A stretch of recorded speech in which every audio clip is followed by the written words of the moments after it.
Good morning. Question and answers के second part के लिए हम स्टार्ट करते हैं। ये आपका क्वेश्चन एंड आंसर्स का ह्यूमन ज्योग्राफी का यूनिट 1 का पार्ट 2 है। तो अब इसको स्टार्ट करते हैं पहले क्वेश्चन से। पहला क्वेश्चन है हमारा, ब्रून्स का यथार्थ या धनात्मक वर्गीकरण किन तत्वों पर आधारित है? तो इसका आंसर क्या होगा? किन तत्वों पर आधारित है? पिछले टेस्ट में भी हमने लिया है क्वेश्चन। तो इनका जो धनात्मक या यथार्थ वर्गीकरण है वो सांस्कृतिक तथ्यों पर आधारित है। तो आंसर हो जाएगा इसका सांस्कृतिक तथ्यों पर या कल्चरल फैक्ट्स पर आधारित है। ठीक है।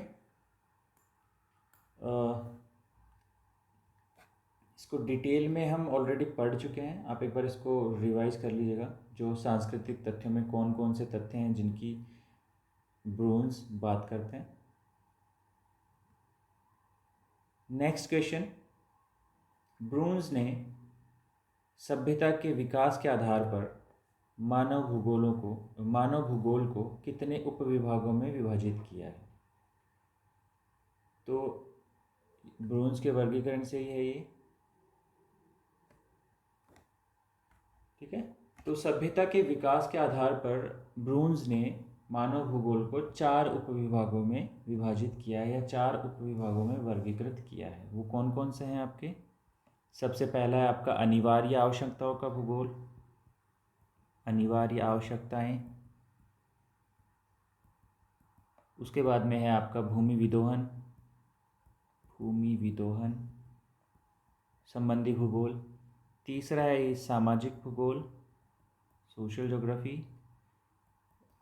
और चौथा है इसमें पॉलिटिकल और हिस्टोरिकल ज्योग्राफी, राजनीतिक एवं ऐतिहासिक भूगोल। तो ये आपके ब्रून्स ने क्या किया है? सभ्यता के विकास पर मानव भूगोल को 4 उपविभागों में विभाजित किया है। नेक्स्ट क्वेश्चन देखते हैं। नेक्स्ट क्वेश्चन है, भूमि के विनाशकारी कार्यों के अंतर्गत ब्रून्स द्वारा वर्णित 2 उपविभागों के नाम लिखिए। तो ब्रून्स का जो यथार्थ वर्गीकरण है, यथार्थ वर्गीकरण में जैसा कि आपको बताया पहले, सांस्कृतिक तथ्यों के आधार पर करता है। यह इसको 3 प्रमुख उपविभागों, ठीक है, और प्रत्येक 3 प्रमुख और उसके बाद में 2 उपविभागों। तो 3 जो प्रमुख हैं उसमें पहला जो है वो है भूमि के अनुत्पादक कार्य, उसके बाद है पशु और वनस्पति पर विजय, उसके बाद है भूमि के विनाशात्मक कार्य। तो ये पूछना चाह रहे हैं कि जो भूमि के विनाशात्मक कार्य या विनाशकारी कार्य हैं उसके अंतर्गत वर्णित 2 उपविभाग कौन से हैं? तो उसमें पहला है खनिज विदोहन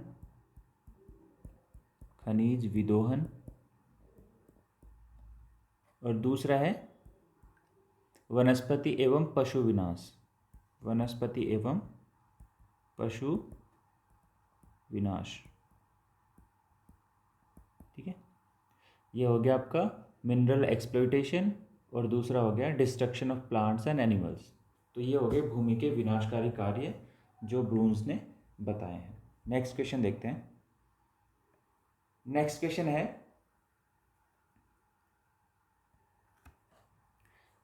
है, हंटिंगटन के अनुसार मानव के कार्य क्षमता में वृद्धि कारक और स्वास्थ्य के अनुकूल जलवायु विश्व के किस भाग में पाई जाती है? तो हंटिंगटन अपने अध्ययन में बताते हैं कि जो ऐसी जलवायु जो है वो आपकी कहाँ पाई जाती है? वो है आपकी यूरोप में, और यूरोप में भी वेस्टर्न यूरोप में, पश्चिमी यूरोप में। ठीक है।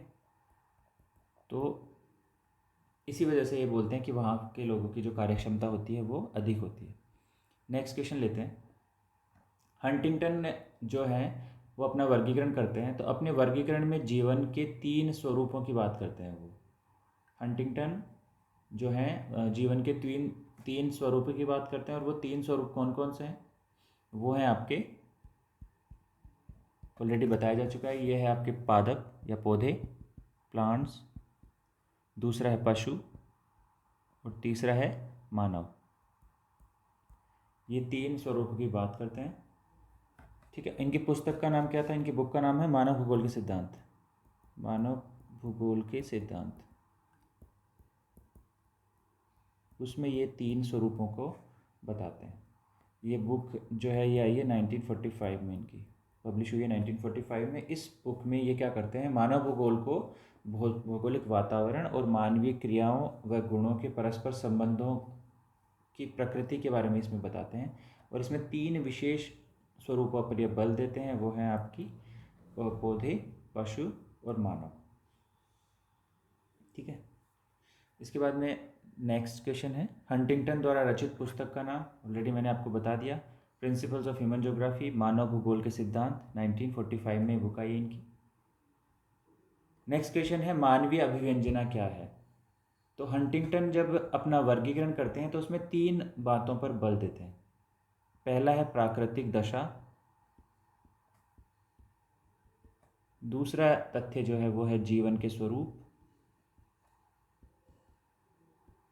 जीवन के स्वरूप में जैसे मैंने बताया 3 स्वरूप दे रहे हैं, पादप, पशु और मानव, प्लांट्स, एनिमल्स और मैन। और जो तीसरी जो चीज़ थी, ये बात करते हैं मानवीय अभिव्यंजना की या मानव अभिव्यंजना की। तो ये मानवीय अभिव्यंजना क्या है ये देखते हैं। बेसिकली मानवीय अभिव्यंजना के अंतर्गत मनुष्य की प्राकृतिक आवश्यकताएं, उसके व्यवसाय, कार्यकुशलता, उच्च आवश्यकताओं आदि पर किस प्रकार से प्रकृति या प्राकृतिक परिस्थितियां प्रभाव डालती हैं, इसका अध्ययन किया जाता है। तो इसमें क्या है मानवीय अभिव्यंजना में? मानवीय अभिव्यंजना में यह है कि मानव के व्यवसाय, उसकी प्रकृति, उसके रहन सहन, उसके आवास, इसको नेचर या प्रकृति किस प्रकार प्रभावित करती है, उस प्रभाव का अध्ययन किस में किया जाता है? मानवीय अभिव्यंजना में। नेक्स्ट क्वेश्चन देखते हैं। नेक्स्ट क्वेश्चन है, मानव के विकास, मानवीय सभ्यता और संस्कृति के विकास में जलवायु का क्या महत्व है? तो जलवायु आप देखोगे तो प्राकृतिक तत्वों में जलवायु एक प्रमुख प्रभाव रखती है। ठीक है। और मानवीय जो दशाएं हैं, वो मानव का जो अधिवास है या मानव के जो ऑक्यूपेशन है, वो ये डिपेंड करते हैं कि जलवायु यदि मानवीय स्वास्थ्य के लिए अनुकूल होगी तो वहाँ पर अधिवास सघन होंगे, यदि जलवायु अनुकूल नहीं होगी तो वहाँ पर सभ्यता का विकास करना कठिन होगा। तो आप देखोगे कि जहाँ पर भी बेहतर जलवायु कंडीशंस पाई जाती हैं, वहाँ पर ऐतिहासिक काल में सभ्यता का विकास हुआ है। जैसे आप सिंधु घाटी सभ्यता ले लो, या इसके अलावा और भी जितनी भी समकालीन सभ्यताएं थी, वो उन्हीं जगह पर विकसित हुई हैं जहाँ पर जो जलवायु थी वो सम थी या उनके फेवर में थी। और जो हंटिंगटन है वो बोलते हैं कि मानव सभ्यता और संस्कृति के विकास में जो सबसे प्रभावी कारक है वो क्या है? जलवायु। ठीक है। इसके बाद में नेक्स्ट क्वेश्चन देखते हैं, मानव की उच्चतर आवश्यकताओं में जो है किन्हीं 2 आवश्यकताओं के नाम लिखिए। तो मानव की जो उच्चतर आवश्यकताएं हैं उसमें कौन कौन सी आवश्यकताएं होगी? इसमें धर्म, कला, साहित्य, इससे रिलेटेड जो आवश्यकताएं हैं वो उसकी उच्चतर आवश्यकताएं हैं। और ये एसेंशियल नीड से अलग होती हैं। जो उसकी अनिवार्य आवश्यकताएं होती हैं उनमें जैसे रोटी हो गया, कपड़ा हो गया, मकान हो गया, ये अनिवार्य आवश्यकताओं के अतिरिक्त जो उसको बाद में आवश्यकता होगी अपने को विकसित करने के लिए या अपना ज्ञानवर्धन करने के लिए, है ना, तो वो कहलाएंगी उच्चतर आवश्यकताएं। और उसमें आ गया आपका धर्म, कला, संस्कृति और ये जो है वो सब उसकी उच्चतर आवश्यकताओं में सम्मिलित किया जाएगा। इसके बाद नेक्स्ट क्वेश्चन है, निम्नलिखित में से कौन सा व्यवसाय प्राथमिक व्यवसाय नहीं है? तो इसमें निर्माण उद्योग जो है वो प्राथमिक व्यवसाय नहीं है। निर्माण उद्योग आपका द्वितीयक व्यवसाय में आता है। ठीक है। नेक्स्ट क्वेश्चन, ये क्वेश्चन है आपका, man lives on earth, he depends on earth. निम्नलिखित जो कथन है वो किसका है? तो ये किसका कथन है? ये है आपका ब्रून्स का कथन। जीन ब्रून्स का स्टेटमेंट है ये। ठीक है। जीन ब्रून्स हैं वो बेसिकली आपका वो बताते हैं कि जो मानव है प्रकृति पर निवास करता है, उसका घर मानव है, ठीक है, और उसकी सभी क्रियाओं पर प्राकृतिक परिस्थितियों का प्रभाव पड़ता है, ठीक है, और वह उनकी अवहेलना नहीं कर सकता। तो इसी वजह से ब्रूस बोलते हैं कि man lives on earth and he depends on earth. ब्रून्स का स्टेटमेंट है। लेकिन ब्रून्स आपको पता होगा संभववादी हैं, वो एनवायरमेंटल डिटर्मिनिज्म में विश्वास नहीं करते। हालांकि वो मानव पर प्रकृति के प्रभाव को मानते हैं, लेकिन फिर भी वो कहते हैं कि मानव एक पैसिव प्राणी नहीं है। मानव is not a passive element, मतलब मानव एक निष्क्रिय तत्व नहीं है, वो प्रकृति के साथ परस्पर अंतरक्रिया करता है, और ये उस पर डिपेंड करता है कि वो कैसे अपने आप को एडजस्ट करेगा प्राकृतिक वातावरण में, ठीक है। तो ये जो स्टेटमेंट है वो किसका है? जीन ब्रून्स का। नेक्स्ट स्टेटमेंट है, पारिस्थितिकी असंतुलन निम्नलिखित में से कौन सी क्रियाओं का परिणाम है? तो पारिस्थितिकी जो असंतुलन है वो है भूमि के विनाशात्मक कार्यों का परिणाम, ठीक है।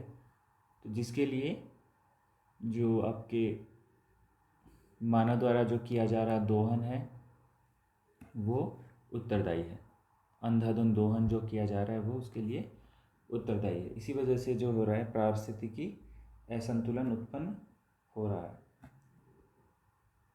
नेक्स्ट क्वेश्चन है आपका, मानव भूगोल में मनुष्य को सुखी रहने के लिए प्रकृति के साथ क्या करना चाहिए? प्रकृति के साथ क्या करना चाहिए? मानव को प्रकृति के साथ अनुकूलन बैठाना चाहिए। अब बेसिकली अनुकूलन, सामंजस्य, रूपांतरण, तीनों ही इसमें पॉसिबल आंसर्स हैं। प्रतिरोध करेगा यदि मानव उसके साथ में, प्रकृति के साथ में, तो उसके रेपरकशंस हो सकते हैं, उसका कुछ विपरीत प्रभाव हो सकते हैं। लेकिन मानव को सुखी रहने के लिए रूपांतरण और सामंजस्य जो है और अनुकूलन, ये तीनों ही चाहिए, करने चाहिए। लेकिन अनुकूलन इसमें बेस्ट पॉसिबल प्रैक्टिस है। उसमें क्या होता है कि आप प्रकृति को परिवर्तित नहीं करते, तो उसके लंबे समय में आप अपने आप को प्रकृति के अनुसार ढाल लेते हो, प्रकृति को मॉडिफाई नहीं करते हो, उसमें आप स्वयं को मॉडिफाई करते हो या प्राकृतिक परिवेश को मॉडिफाई करते हो, ठीक है। तो इसका बेस्ट पॉसिबल आंसर आपका अनुकूलन होगा। ऑप्शंस में मल्टीपल चॉइस आया तो इसमें अनुकूलन, रूपांतरण और सामंजस्य तीनों ही कर सकते हैं। प्रतिरोध से बचना है बस इसमें, ठीक है। इसके बाद में नेक्स्ट क्वेश्चन देखते हैं। नेक्स्ट क्वेश्चन है, आर्थिक लूट क्या है या इकोनॉमिक प्लंडर क्या है? तो इसमें आप देखोगे तो जो ब्रून्स हैं, ब्रून्स अपना जो यथार्थ वर्गीकरण बताते हैं, यथार्थ वर्गीकरण में वो 3 आधारों पर बात करते हैं। पहला होता है भूमि के अनुत्पादक कार्य, दूसरा होता है पशु और वनस्पति पर विजय, और तीसरा होता है भूमि के विनाशात्मक कार्य या डिस्ट्रक्टिव ऑक्यूपेशंस ऑफ लैंड। तो डिस्ट्रक्टिव ऑक्यूपेशंस ऑफ लैंड या भूमि के जो विनाशात्मक कार्य हैं वो आपके उत्तरदायी होते हैं आर्थिक लूट के लिए। और आर्थिक लूट है क्या? ये हैं, ब्रून्स कहते हैं कि आर्थिक क्रियाओं के अंतर्गत प्राकृतिक संसाधनों का निर्ममता पूर्वक विदोहन, उसको ये कहते हैं आर्थिक प्लंडर, इकोनॉमिक प्लंडर या आर्थिक लूट या रोबर इकोनॉमी। इसको वो क्या किसकी संज्ञा देते हैं? रोबर इकोनॉमी की भी संज्ञा देते हैं। और यही कारण है जिसके वजह से मानव और प्रकृति का असंतुलन हो रहा है, ठीक है। तो आर्थिक लूट क्या है? आर्थिक लूट है प्राकृतिक संसाधनों का निर्ममता से दोहन, ठीक है। अविवेकपूर्ण दोहन। कैसा दोहन? अविवेकपूर्ण या अतर्कशील दोहन, जिसके वजह से जो प्राकृतिक संसाधन है उनकी कमी आ रही है, ठीक है। तो ये जो वर्ड यूज़ किया है, ये जो फ्रेज़ यूज़ किया, ये आपका किया जीन ब्रून्स ने। किसके लिए यूज़ किया? रोबर इकोनॉमी के लिए या संसाधनों के अविवेकपूर्ण दोहन के लिए। तो आज के लिए अब इतना ही। नेक्स्ट क्लास में हम नेक्स्ट यूनिट पे स्टार्ट करेंगे। Thank you.